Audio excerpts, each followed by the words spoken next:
Well, that leads me to follow up on Syria that we talked about earlier, because of course that's a huge issue. It is affecting the entire region. Your own country has taken in so many refugees. It is destabilizing the region, Iraq. The country looks like it's falling apart, notwithstanding an upcoming conference in Geneva called Geneva II. Frankly, Marwan Muasher, I'd like to get your view with respect to the U.S. role in Syria.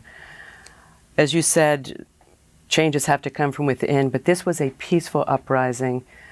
Those who rose up against Bashar al-Assad took up arms because they had to defend themselves against a president who was basically, attacking his own people. They asked for help from the West, not boots on the ground, but assistance so that they could prevail. But the United States, the so-called Friends of Syria, really didn't step up to the plate. Doesn't the world, the West in particular, the United States, have a role to play if they are asked by those who want reform to help? And couldn't have intervention earlier on perhaps turned the tide?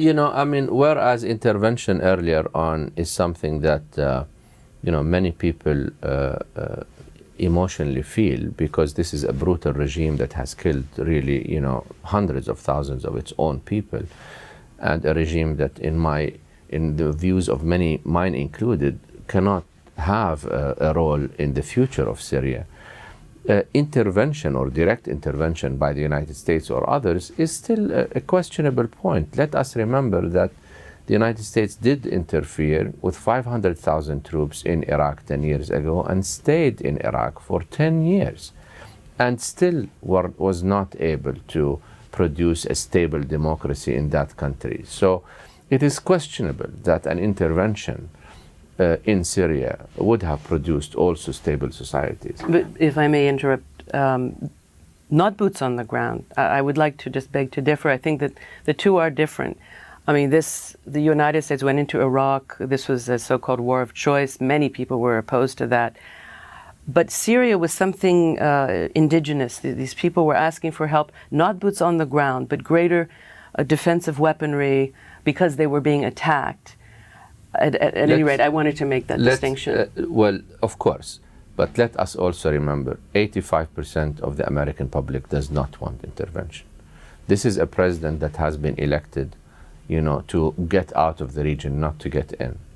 I'm putting all emotions aside because, as I said, on a personal level, I agree that it is very difficult to see innocent people being killed, particularly that the uprising started peacefully and stayed peacefully for about 8 months. Right now, what can be done, is to encourage a political process. I'm very pessimistic that the next conference, Geneva II, is going to result in any political agreement. I don't think it will be. The most it can do, if it is held at all, is maybe take care of some of the humanitarian issues, the refugee issues, relieve some of those. But that's the best that it can achieve, in my view, at this point in time. The reality, unfortunately, is that the two sides cannot win. Neither side can win over the other, and that we are going to, therefore, stay in this tug of war where each side will make advances and retreats for a long time to come. Syria is a tragedy. The refugee situation is a tragedy on the humanitarian as well as on the political and security levels. But unfortunately, I don't see a quick resolution to the conflict.